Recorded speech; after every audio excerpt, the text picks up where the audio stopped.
Let's get it. Let's get it.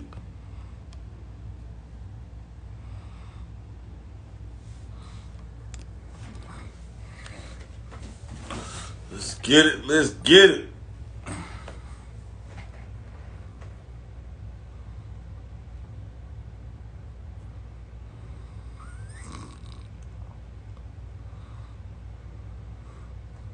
Mm-hmm. Mm-hmm. Let's get it. Let's get it, y'all. Yo, what's good with you? Nah, what's popping, bro?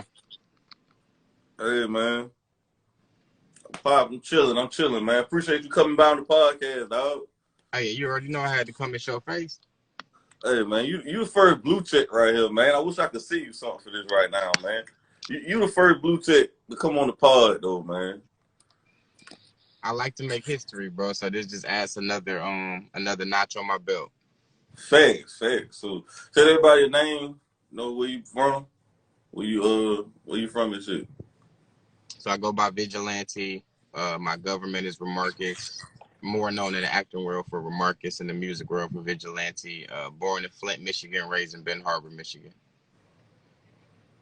Facts, facts, facts, man. Like I ain't even know about you till you hit me up though. To be honest with you, like I do a lot of people. Do you surprise a lot of people like that? Like when you hit them up and shit, and you got to tell them who you is, and they research you and shit. Be like, oh damn, he really legit about what he talk about.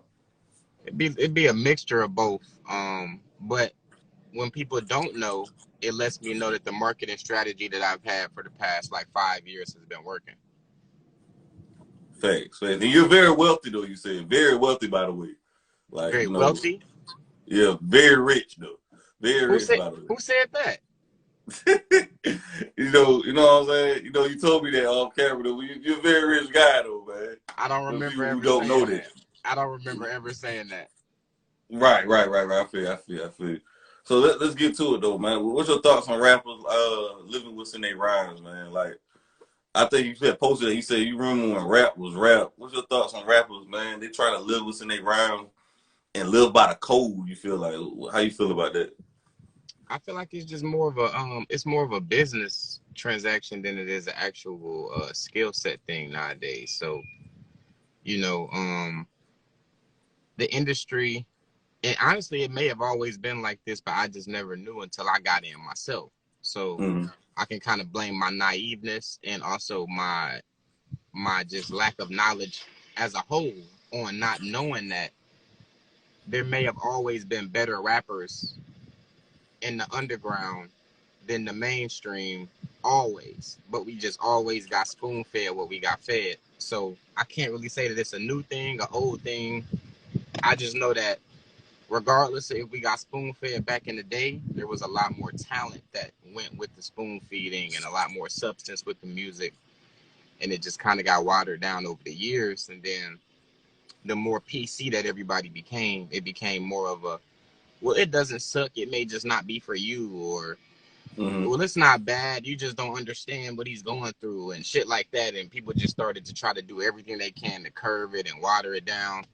And people can't live their own truth and be honest how they want to be honest. Everybody gotta try their best to support any type of black man or any type of man that's trying to do something, but you can't be honest with them. So how am I supporting you if I can't be honest with you? Right. I agree.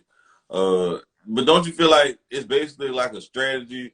Because this is what I heard. I heard it's a strategy from the label for artists to be dead. There's money behind it because the label. Cause basically people love dead rappers. Dead rappers get the best promotion. Like once rappers die, they get better promotion. Like Juice World and the Lil Peeps and Mac Millers. Once rapper die, they get better promotion. Do you feel like that's why like when they want you to beef with people so you could die with them and they don't stop it in advance? Be like, listen, man, let's just stick to the money. Don't worry about the record, the dissing and shit like Kane Bond situation.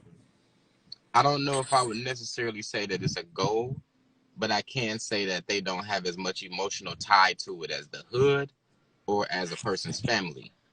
So Right. they mostly just indifferent about it. Like if it happens, it happens. If it don't, it don't.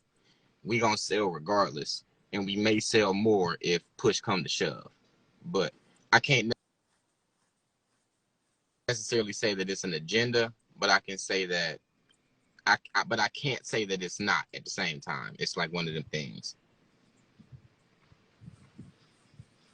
Facts. And do you feel like right now in the music industry there's a talent contest or a popularity contest? Oh, it's all popularity. At the end of the day, this is a major clout game. This is a game of who can be seen with the most stars, who can be viewed as the highest status, who can get the most money, who can do this, who can do that. And talent is just like the vehicle that gets you there, but the destination is fame, is for Mm. everybody to look at you and go, I admire that person, or I strive to be that person. And that's pretty much that's what it's always been. But now, you know, my boy Trans Lee, he said it in one of his songs. He said, he said, I want that profit. I'm talking to Zipper Profit about how we can lock it and seeing where the South went wrong and where we lost it. I guess when we confuse success with all that flossing, we get exhausted. And he signed to T.I., but I've been listening to his music for like the past 10 years. And Mm. And what his name is again? Trans Lee. Yeah, I ain't never heard of him. Yeah, he's Hustle cold. I Gang? definitely recommend him. And he with Hustle Gang? I don't Yeah, even he know was what T.I. Hustle do. Gang. He signed the same time Tokyo Jets did. Okay. Tokyo just been there for a while. Well, continue. Yeah, so that's just how I feel about it. Like, you know, I I do my thing within the industry, but I stay true to myself. I can tell you to make organic music. I can tell you to make organic moves. I don't really do stuff strictly just for the money. If it makes sense and if I have a passion within it, then that's how I move. But I know that that's not everybody's goal when they get in here. So everybody gonna yield different results. Right. Absolutely. So you agree with the slogan as 90% business and 10% talent? If I had to say, I would say it's 80% business, 10% talent, 10% passion. Mm. Right. Because then you had people like, I think I remember Doja Cat was tweeting talking about she was quitting the music industry. She hated it. I don't know if she was going through a phase or, you know, what was the problem with the situation with it. But she was talking about she quit. And I'm like, and I think I covered it. I'm like, well, why she want to quit? This is she work her whole life for to get here. Why you feel like some artists get to that point where they get on Twitter and talk about quitting or they hate the industry or it's not for them? Do you feel like it's a marketing strategy to roll out for the music or whatever, or they just doing it for cry for help? For actually, it's a mixture of everything. It's a mixture of everything that you just said. It's a marketing strategy. It's a cry for help, and it's also confirmation of an imaginary depiction. So it's kind of like, let's say you pursuing a girl, right? She's super bad. She on Instagram. She get hella likes. She dumb thick. She do this. She do that. And then when you pull up at her crib, you like, damn, this how you living? Her car beat down. Her apartment is a studio apartment, and it's dirty. Her closet got all of this old designer that's borrowed from her sister. Um, her cleanliness is not up to par. Her hair ain't done. She don't look good without her makeup. That's what the music industry is. Mm. But Do you, what why we do you feel like see, a lot of people want to get in the music industry, but they don't even understand what come with their shit, like the drugs, the craziness? Why do you think a lot of people chase that facade though? I don't know if they necessarily chase the facade. I just think that where we come from, how like the background that me and you probably share, and how Mm-hmm. broke we came up, the only place that we could go was up. So we didn't care where it was leading to. We just knew that we didn't want to Right. stay where we was at. Right. So the industry is not necessarily like an actual destination. The Mm-hmm. industry is what we're doing right now. This is the industry. Mm. We shape and mold the industry. We create the industry. So when people doing those drugs, that means that there had to be somebody who supplied those drugs to people who were in the industry for other people who were unaware to then partake. So everything comes in cycles. First you will hear Future going heavy in the club. And then once Future takes off, then the next person, then you hear Migos, and then Migos take off, and then you hear Kevin Gates in the club, and then Kevin Gates take off, Right. and then you hear Gunna. It all goes in cycles. So what you have to do is you have to prep yourself on the cycles, and you have to know that when you get into the industry that you have to make a lot of the industry come to you. Kind of like what I did with this interview, like how you started it off by saying that you didn't know much about me, but when I reached out, you seen I had all of the accolades. So Right. what you have to do is you have to create your accolades. You have to move in your lane. It's like NASCAR. How you got all of them people that's driving, they on the same track, but they all got their own lane. And once they merge into each other's lane, they start crashing. That's when you start seeing beefs. That's when you start seeing people fall off. People go broke. People have albums that flop because they try to merge into other people's lanes. And there's nothing wrong with crossing over, but you have to do it in the most organic way. And that's another thing. When you get into the industry, people stop doing stuff organically. They're just like, well, we just put this person with that person and do this, and then it'll just do that, and it'll do. That's not organic. Organic is how this interview came about. Organic is how Bad Boys came about. Organic is how the movie Friday came about. The Rush Hour. That's organic. Right. I see what you're saying. And also, there's another quote I remember seeing too. They were saying, I think I seen Chris Montana say this. He said, "It's harder to make it as a rapper than make it to the NBA in the industry." Do you believe that's true? I think it's subjective per circumstance. Because me personally, I feel like it's hard as hell. I feel like it's easier. Well, I ain't gonna say it's easier. Let me rephrase it. It's less difficult to be a rap. It's less difficult to be a rapper than make it to the NBA. To make it to the NBA is extremely fucking hard. You train your whole life to do that shit. Being a rapper, you just need one hit song or one song to get on. NBA, you have to have scouts and a collective group of people to see that you're talented. With rap, you can just put out a song in your basement. Yeah, I see the perspective that you're coming from. I can see how both of them can be easy, and I can see how both of them can be difficult. In basketball, you have to train, but once you focus yourself to that becoming your lifestyle, it becomes easier for you to do. You wake up knowing what you're supposed to eat, knowing how much you're supposed to train. It becomes a lifestyle rather than a job. And the same thing with music, especially when you have a studio at the crib. And most people who have hit songs is usually a freak accident. That's the reason that they get signed after their first single rather than before it, because it wasn't supposed to pop off the way that it did. Thanks. So, and once it does pop off, the industry wants to like grasp it so that they can control what you do with your next couple of moves so that you can't infiltrate it like how Chance the Rapper did. Right. Do you believe that something is a truly independent artist though? Like artists are truly independent, or they just industry plants that's by the label puppets, cat's paw, and they're pushing it out to make it seem like they're independent? Do you believe there's independent artists out here that's doing it all by themselves behind the scenes? There's a percentage of everything. Even if you get signed, you still technically an independent artist because the label doesn't go do interviews for you. They don't get in the studio for you. They don't do this for you. They don't do that for you. The only thing that they do is press the final button or stop the final button. That's really all that they do, and supply you with an advance that you have to pay back anyway. So it's really no such thing as a signed artist, and it's really no such thing as an independent artist. Everybody just has a percentage. What percentage of the radio budget are you using? What percentage of marketing do you need on Spotify? What percentage of YouTube promotion do you need? What percentage of Vivo do you need? Because if you're an independent artist and you go through Vivo, Vivo is not your platform. Therefore, you're not 100% independent. So yeah, it's just about percentages. So when a person says I'm an independent artist, that just means I'm not backed by a major label. But that's not the truth, because major labels control all of the radio play and all of the media circuit. So you have to tap in with them. Even if you're not contractually signed with them, you still got to do business with them. Right. So yeah, it's about percentages.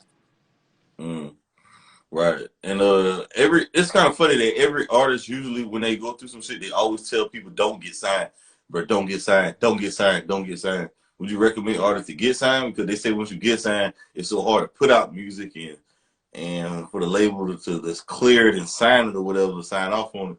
Would you recommend them be independent or actually sign to a major label? Because that was a big discussion a couple years ago. It goes back to what I said earlier about the imaginary depiction. Everybody that wants to get into music is like, I'm gonna get into music, I'm gonna be signed, I'm gonna have hella hoes, I'm gonna have all the cars, the clothes, this, everything, I'm gonna ride off into the sunset. But that's not what it is. All you doing is new level, new devil.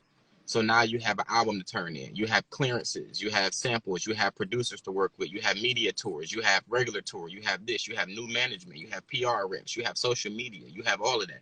You have just embarked into a whole nother job. So that's why I said earlier, remember I said 80%, 10%, 10%. This is where the passion comes in. Because if you don't have the passion for it, then you'll quit. Everybody quits a job that they don't have the passion for. The reason I know that me and you have the passion for what we're doing is because we're doing this right now for free. You see what I'm saying? Right. And that's where the part of the consistency of the industry comes in, is the passion. So me personally, I'm going to be signing a deal because I know what I'm going to be getting myself into. I already know that I'm going to be losing this percentage here, this here, this here, but I'm going to become a mega star that I'm going to get quadruple those percentages back. Right. The reason that those people say that about signing is because they weren't aware that that was going to happen when they came into the door. They were like, I'm gonna go, all the money is gonna come back to me. No, the money go back to the label, then they cut a check, and then they got to recoup. They cut. Yeah, they got to recoup first. And then people be thinking that they more popping than they actually are. So you like, man, I'm gonna sell 1 million easy. No, you're gonna sell 100,000, and then you're gonna be in the hole, and then I'm gonna need you to do this, this, and this to get my money back, and then you ain't gonna want to stay signed to me after that. The labels are basically like pimp hoe situations when they sign artists. It's like a pimp hoe situation. Most of them, yeah. The structure of it. But when you listen to somebody like Dame Dash talk, or you listen to somebody like Master Kareem. Or who? Kareem, that's Dame Dash, and Big, that's Biggs and Jay. And Kareem, Dame are like the managers for the Rockefeller. They was handling the management part for Jay-Z. Right. And when you listen to most of the moguls talk, they have more of a subjective mind state about it. Like, listen, I want to help you, but if you don't want to be here, you don't have to be here. But then when there's certain figureheads behind the scenes where they have a whole bunch of label reps and they have one umbrella like Interscope or Universal, then you will more than likely get signed to a slave deal because they don't have a face to put toward who's doing what to you. But if you sign to Rockefeller, you know that's either Jay, Dame, or the other investor. Yeah, Kareem. Those are two. Kareem. People always talk about Jay and Dame about Rockefeller, but Kareem was the founder of Rockefeller, the original founders. I think that you should do some I think you should dedicate your next coverage to Kareem. Yeah, Kareem. Oh, I would definitely, man. I don't know if he'd do it with me. He's so big of a mogul. This man is a mogul. Right, well, not directly with him, but just in general. Like, you should do like a behind the scenes documentary of him, from him discovering Rockefeller or his upbringing all the way up until, whatever he's doing currently, but not with him, but just in general to inform. Oh yeah. I see what you're saying. Definitely got to put that in the works though. Yeah. That man don't get enough credit. Everybody talk about Jay and Dame, but they don't mention Kareem. Like, the man he actually funded it. He the one gave it the push, because Dame was the manager and Jay was just a rapper. So, and that's another thing too for y'all artists out there. The artists can't do everything. You got to have a team to help you do this shit. Yeah, you can't do everything. So if you don't have no team, Rockefeller taught me that if you want to make it as an artist, you got to have a team, and people got to make sacrifices. But speaking of rap, like, what you feel like is the rapper kit to make it? Because now we got social media, rappers posting their jewelry, they drip. What you feel like the rapper starter kit right now? It's subjective per every artist, man. Like, I'm gonna go beyond rap, because rap has now expanded into everything. Like, you see Jason Derulo with chains on, and you see Chris Brown with chains on, and Trey Songz with chains on. So it's just the music culture as a whole. And but then I like when I see people like Bryson Tiller, Childish Gambino, who was I about to say? Just people like that who just walk around regular and still have that same status of fame. So there really is no starter kit anymore. It's just about being organic to yourself. Like these chains I have on right now, they have crystals at the end of them, which nobody has ever done before. So it's just about, you know, stepping outside of the box and organically finding what fits your brand, kind of like what Kevin Gates did with the little feather on his head, what Chance the Rapper did with the 3 hat. I think that all of these things came just from them years of being in the industry, and then stuff just kind of coming to them and them going to stuff and meeting in the middle, and then their brand just expanded from that organic originality that came out of that. Facts. Okay. I feel like nowadays, man, most artists post to social media more than they post music. I'm like, wait a minute, are you a model or you an artist? Which one is I guess the thing about that is that everything is becoming a melting pot. Like me, myself, I use my acting fame to fund my song that I did with Dondria, the Fly Away joint. And I used my like I was, when I did my commercial with Zaxby's, I was technically hand modeling. Hand modeling ain't got nothing to do with music, but it all fuels the brand, and it all puts us in a position to continue to expound. And like people become rich in the industry that do music, not because of music, but because of the endorsements, because of the book right? shows, because of the touring, because of the club bookings, because of the walkthroughs, because of the stuff like that. If you're making $50,000 a night just going into the club for 10 minutes and then posting a flyer saying I'm here and making an Instagram snap video, and then you out, all right, I'm gonna see y'all. And then now everybody is he still here? Is he still here? No, he just left. And they saying that shit all night. And they got that little snap to prove it. So you got paid $50,000 to come and do that little snap video, and then you was out. Who ain't gonna take that bag? Right. I see you. It's all about that bag. Now Isaiah Rashad just got exposed for being a gay rapper. We got gay rappers like Lil Nas X. He had a video of him inhaling penises. Isaiah Rashad from TDE. I don't know if you're familiar with him. I'm familiar. Would you do a song with Isaiah Rashad? It would be extremely inorganic if I did so, just because we don't have a rapport with each other. But me myself, I've done a great job of keeping myself off WorldStar, TMZ, Shade Room. I don't have anything against those platforms, but I just don't believe that they serve hip hop in the most positive light on a consistent basis. And what I try to do is I try to make sure that the things that I align myself with fit my brand and also are organic to what the other person is doing. Like if Lil Nas X is really gay, then I have no problem working with him. But if he's like, I'm gay to sell a record, I'm not gay when the record don't sell, I'm doing this, I'm trolling the internet, I'm pregnant one day, I'm not pregnant the next day, then we can't work. Because I'm not no troll, and I'm not in the industry to poke fun at other people's real lives, because there's really gay people that's out here really going through it and catching hell, and there's really pregnant people out here that's going through it and catching hell. So the last thing I'm gonna do is flaunt my financial status and then troll the rest of the world with it. It's just not gonna work like that for me. So you basically okay? Because it's kind of crazy. Isaiah Rashad got kids, baby mothers. And he was on the internet and everybody was talking about it, but I'm not a fan of his music like that. I like one song with him. It just, I don't know, maybe he came out the closet. Do you feel like it's cool to be a gay rapper now in hip hop? I don't know if I would say cool, but it kind of goes back to what I said about the if it's for them PC thing that we started doing earlier.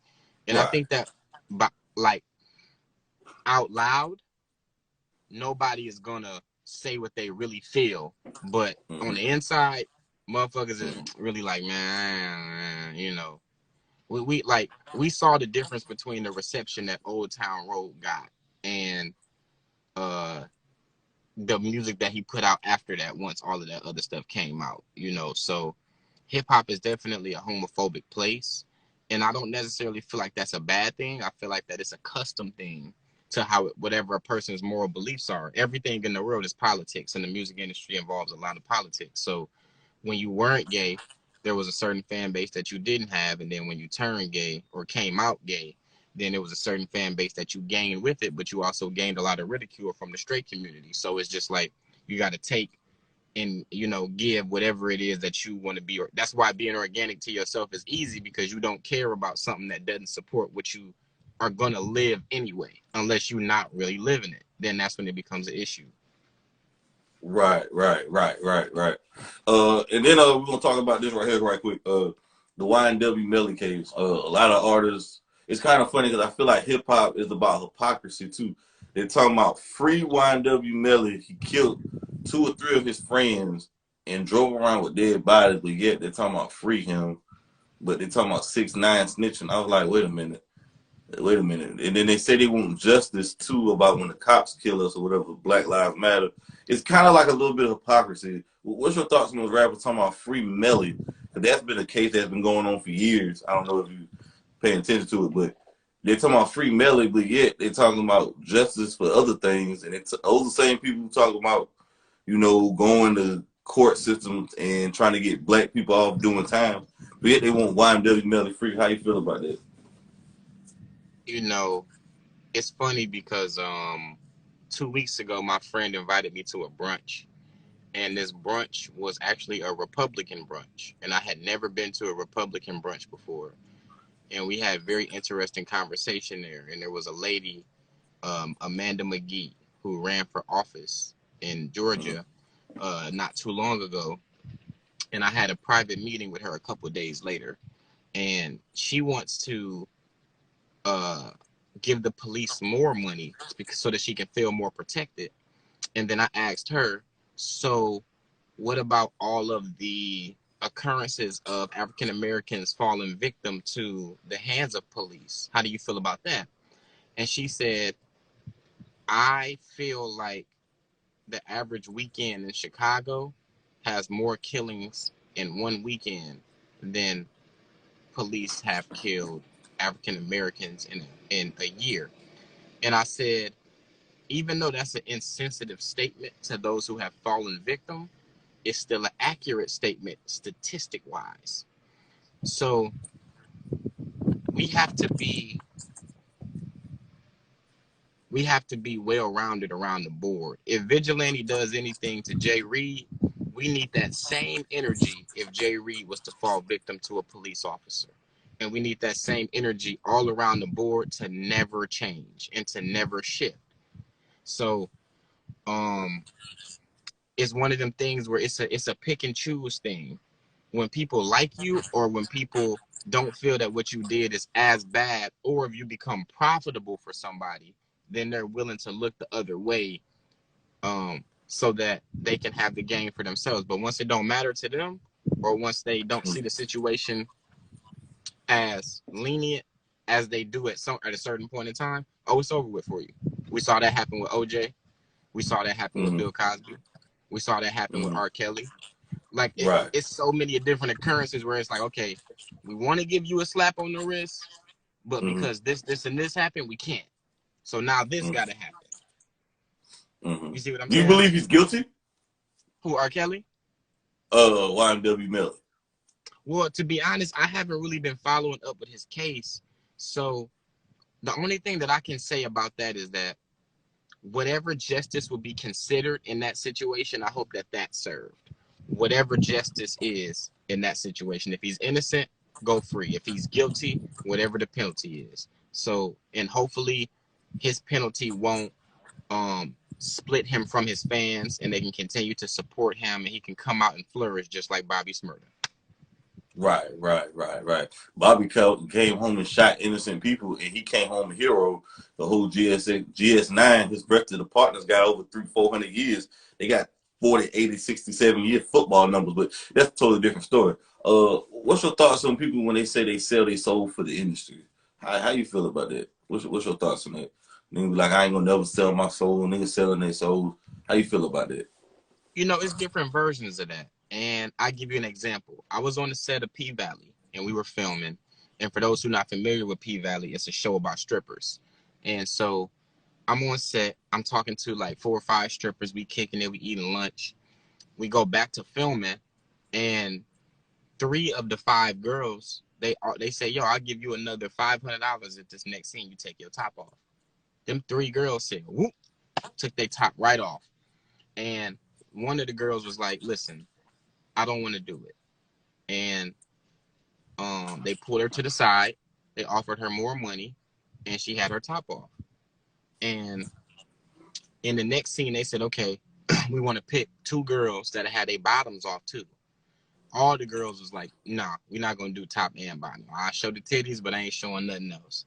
Wait, Guess what they? So basically, it's like going to the whorehouse saying, just for an example, I'm fucking, but I ain't gonna suck no damn dick because I don't know where your dick been. Wait a minute, goddamn, bro. Well, I mean, it's just as bad. I mean, what are you trying to feel like you got some morals now? Like, what the fuck?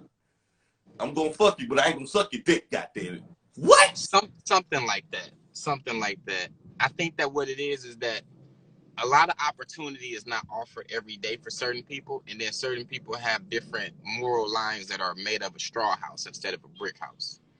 And when an opportunity is presented in your face, like not everybody is gonna have the opportunity to meet certain celebrities. So you may run into Vigilante one day, and then it may be a day where I'm just feeling sexually active, and I'm like, listen, I need that to happen for you to even be around me. And then normally you'll be like, damn, I don't usually do that after meeting somebody for an hour, but I don't know when I'm gonna see Vigilante again. So, Mm-hmm. you know, that's just one of them things. Like a person can consider that selling their soul, or another person can consider that taking advantage of an opportunity. I'm like right in the middle, but it really depends on what happens. Like, because those girls who did that, if they were one of them people that was just like, I will never ever do this, then you sold your soul. But if you're a person that's like, you know what, I never thought about that opportunity arising, and now that it has arose, I don't see why not. Then you just took advantage of the opportunity. So it's a really, really thin line. Right. Uh, gotcha. Yeah, I mean, okay. What I'm gonna go with? Do you feel like a lot of females throw themselves at you since you got the blue check? Man, it ain't even got nothing to do with the blue check, bro. I've been popular since I was in the 2nd grade. Had 2 Mm. girlfriends in the 2nd grade that knew about each other in the same class and everything. And it's been that way for me since. And then when I graduated from high school, went straight to college. When I graduated from college, went straight into doing movies. When I started doing movies, I went straight into doing music. I went straight into modeling. I went straight into driving drop tops and buying condos and shit like that. So it's been like that my whole life. I just got verified less than a year ago. So all the verification did was show everybody the life that I've been living just on social media. That's all it did. Right. Okay. I got a couple more followers to go. What's your favorite female and male collab? Like collab, female artist and male artist collab. Um, Probably one of my favorites is Halsey and MGK. At my best. I like that song a lot. Mm. Um, Let me see. What's another one? Male female collab. I like that Murder on the Beat when he did that remix to Nice for What. So I'm gonna technically count that as Lauryn Hill sample. Her collaboration with Drake, that Nice for What. That's dope. I like that one for male female collab. And I'll pick one more. I'll Find You. Uh, Tori Kelly and Lecrae. Right. Do you feel like with the Megan Thee Stallion and Tory situation, we're gonna talk about that too. Who you feel like guilty in that situation? Do you believe Megan or you believe Tory? Whose side are you on? I don't know, man. I don't really follow any of the celeb stories. It's kind of the same thing with the Melly joint. I hope that justice is served. If he actually did it, then I hope that whatever penalty he gets, that he's able to do it without, losing his life. And if he didn't do it, then I really hope that women are not able to just say anything and put narratives on anybody that can just stick, because you don't know how many fans he lost over this situation. Right, right. Because Tory lost a whole lot of money behind it, and Meg is reaping all the benefits. I feel like she won awards that she didn't deserve behind this shit. So, uh, right, right. Do you feel like if a female want to make it in the industry, do you feel like she got to be pretty and have a fat ass? That's how I feel like that's the only female artist that making it. Pretty face, fat ass. No, and I don't want to shout out to Lizzo. I'm not saying that she's not a beautiful girl, but we both know that she's plus size. So, and her music is better than Megan Thee Stallion's to me. And Mm. she doing her thing. I think that one of the reasons, like you said earlier about that blue check, that I pride myself is because I never had to show my ass or show my titties to get it. So if you a girl and you thick and you shaking your ass and 10,000 people come to watch, these are not your fans. These are people who are thirsty and admire your behind. That's what that is. And But Lizzo girls, also is an overweight chick to me. I feel like who's totally doing the most. who, Lizzo? Yes. I think that what Lizzo is just personally, I think that what she's doing is she's living a skinny girl life in a big girl body. And she's showing that you don't have to lose the weight before you feel sexy. You can feel sexy as a big woman. Fuck And that shit, man. Bullshit. She shooting her shot at guys that, like, what guy is equivalent shooting her shot at these type of women? You don't see, like, come on, fam. She weighed more than a damn car, and she's oh out here man, dancing and twerking on damn. That shit is embarrassing. Her big ass need to sit down somewhere, man. That shit is disgusting. hey, shout out to Lizzo. It ain't my preference, but if she want to do some music, I'm down. I fuck with you, Lizzo. It's We'll see. nobody's preference. Shit. Oh man, It's nobody's preference. Facts, facts, facts. It's nobody's preference. What are some weird things you see behind the scenes in the industry, though?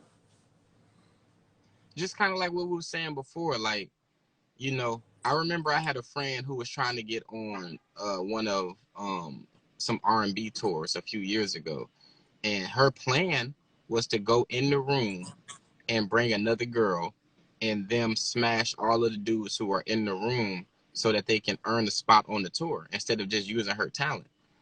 And Mm. the girl who tagged along, she didn't know that that was the plan. So she's looking at her like, wait a minute, you in this room trying to get it popping.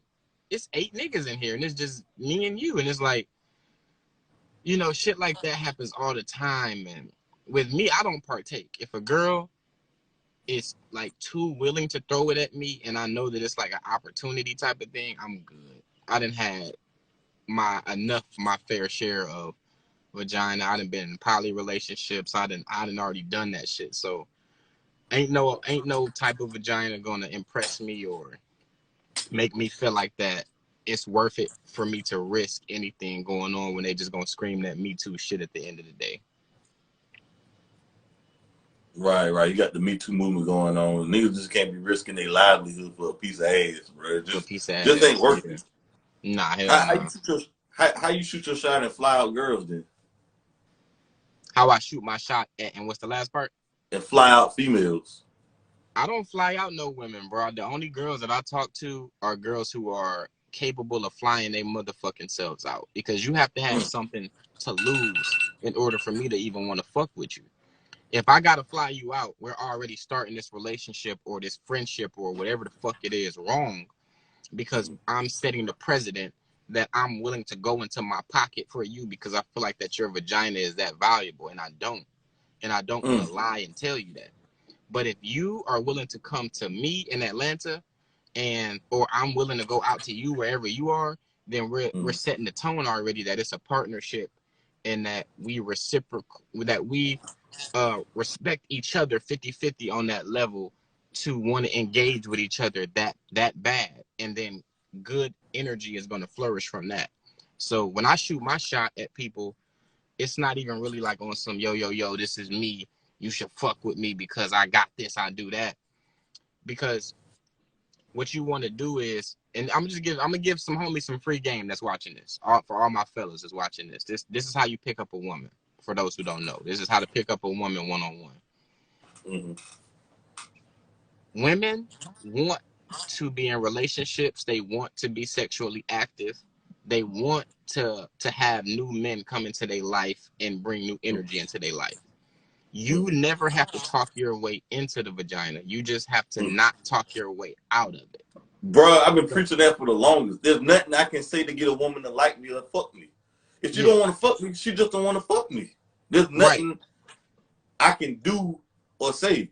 Only thing you got to do is just be yourself. Unless if you got clout and fame, that's the only thing that's going to draw them to you. They either like you or they don't at the end of the day, fam. There's nothing you can do. There's really nothing you can do to get a woman to like you. Yeah, yeah. And with that clout and that fame, you use it's so much easier.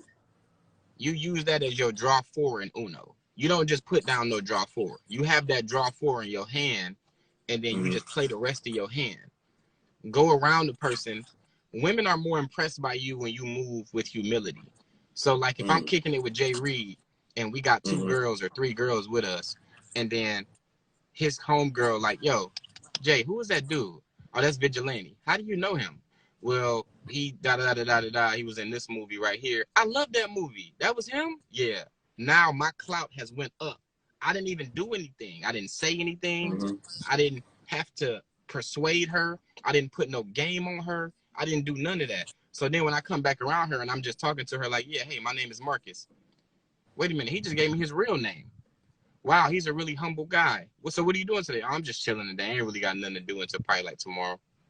I could, tomorrow I'm going to be with Pete Diddy and we going to be doing all of this. And no, that's the shit that's going to turn them off. But that's where lame dudes feel like that's how you get them. That's not how you get them. That's how you lose them, because you name dropping because you know that they want those other people. But if you want them to attach to you, don't attach yourself to nobody. So that's a good way you put that shit right there, fam. Like, would you also say because of your fame and your status and your social media fame in these streets, like, you also get more women off the rip because of that times 10 now? I know I ain't saying you wouldn't get women before that, but now because of your status and you have put yourself on this higher level, this high value level, are you getting more women times that now? Like, just getting the pussy thrown at you? I get higher caliber women. I get like it's the type top shelf. Yeah, it's the type now where you will look. Have you ever? I can't hear you. Have you ever been having a conversation with somebody on Instagram and they DM me and you go, you know what? I ain't even look at this person's page, and then you look at their page and then you like, damn, this girl is bad. That's more so like what it has become now, but it's always been rapid from the beginning. But it was always like average chicks where it's like, okay, this girl, she straight for now, or I fuck with her, she cool. But now it's like a top supermodel will hit me up, and basically you getting women, not black women, you getting women of different types, of variety type of women. Hey, it ain't got nothing to do. It ain't got nothing to do with race. Women. Yeah, it ain't got nothing to do with the race. It just got to do. Okay, you don't want to get canceled. Basically, you saying you can choose your women now.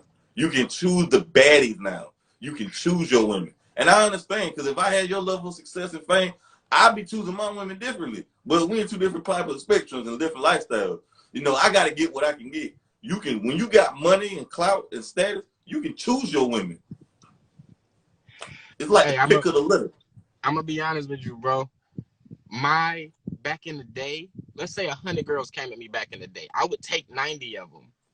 If 100 girls came at me nowadays, I'm probably gonna cipher them down to like 5, and I'm gonna keep the other 95 waiting, because I only can give so much energy to so many different things. But the older I get is the more that I'm becoming a relationship person anyway. So that's probably how old are you in a couple of years. I'm 28 now.